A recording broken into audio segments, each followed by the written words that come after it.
Hey, good morning. This is the trailhead for Barlow Point but also to the ghost town of Monte Cristo, which we're headed to today. It's a great story, this ghost town, but I'm not going to bore you today with a lot of stuff. But if you're interested, the Mountaineers have a terrific book on it called Monte Cristo. Anyway, thanks for coming along.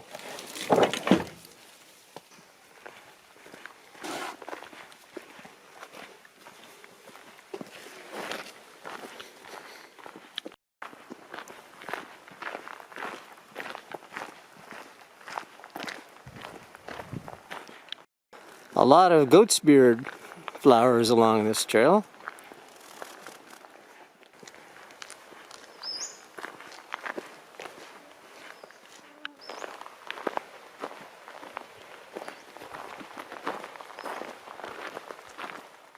Always a sign of summer progressing. Here's some fireweed blooming. Here's our first glimpse of the river.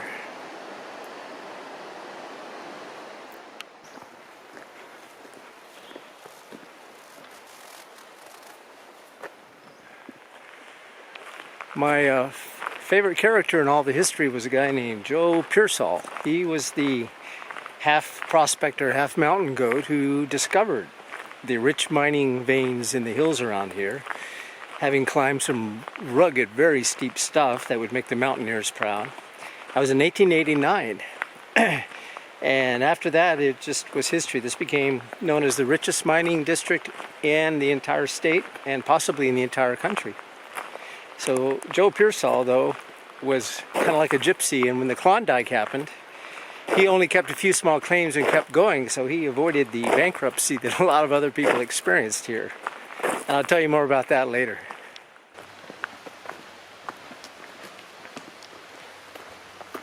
Go. So here in the forest, which we just entered, we find a beautiful little pine sap.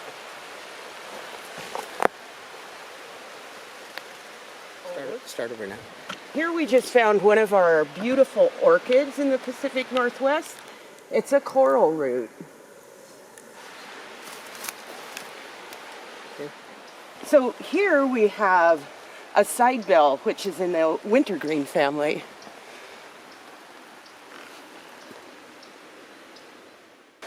Looks like we found our first artifact of the old mining days.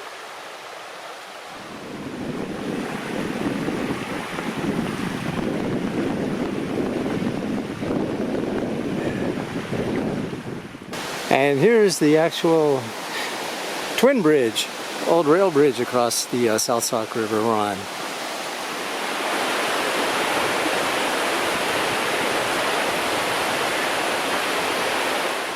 Here's some old abandoned train rails.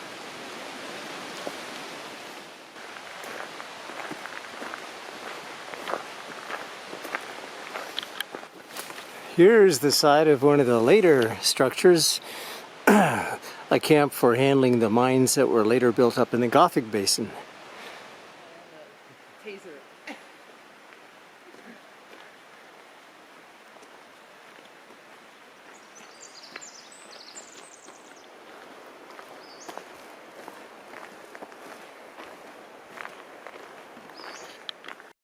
Look at this exciting find. We have wild ginger. See how beautiful that is.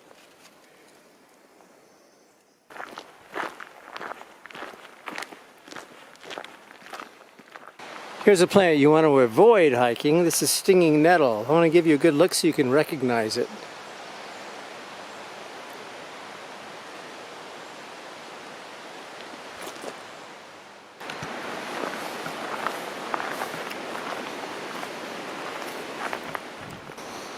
I think this is the small-headed pinstemon.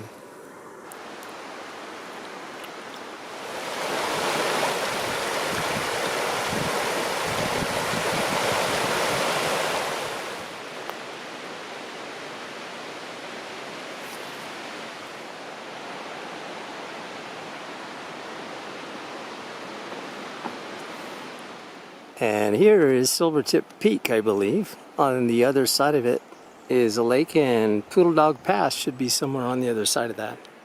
So I wanted to tell you about my second favorite character in the history of Monte Cristo. So 3 years after the discovery of these very rich mines, of course the big problem is, how do you get it out from a remote location like this? You need a railroad. And a guy named Barlow, a local Northwestern engineer, was commissioned to see if he could find a way that was feasible. He decided you'd need to build a railroad way above the river because of how dangerous it would be. They brought in their own Eastern engineers and didn't listen to this guy. And what happened next is history. 30 years of boom and bust. Every bust caused by avalanches, rock slides, flooding, trestles being swept away, tunnels caving in.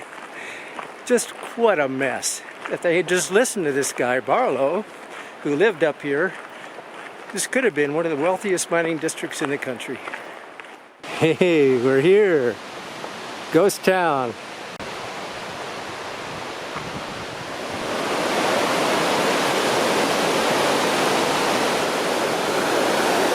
And that's Monte Cristo Peak up there.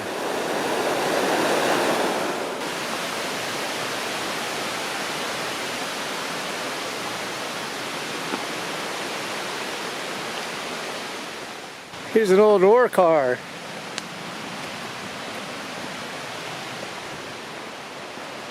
And the old Powerhouse.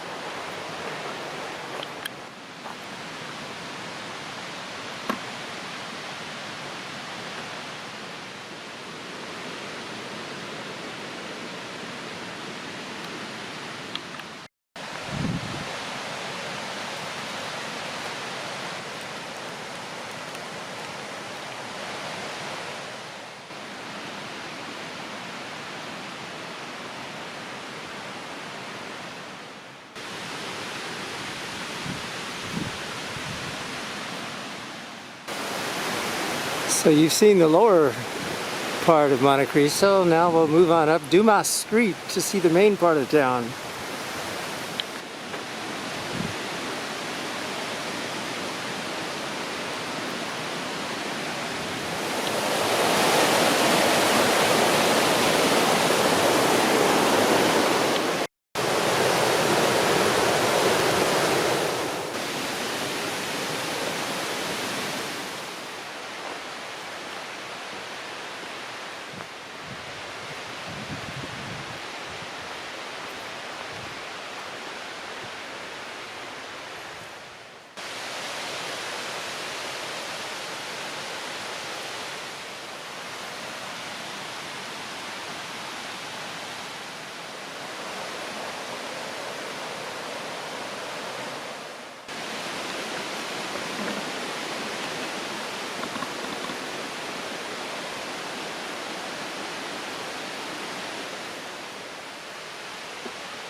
So now we're in a sort of a flat shelf where most of the community lived.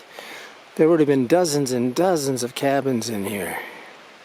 This was the site of the old schoolhouse, one-room schoolhouse in Monte Cristo. And through the years, it enrolled somewhere between 3 and 29 children, which really shows a sense of community and family in the little town.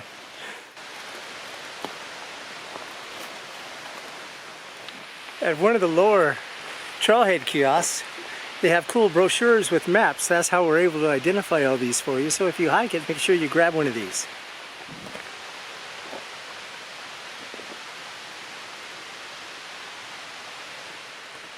Hey, so that ends our tour of the famous Monte Cristo ghost town. What'd you think, Linda? I just found this so interesting and so surprising of all the relics that are still here. It was an excellent day. Hey, so thanks for coming along and hope to see you on the next trail.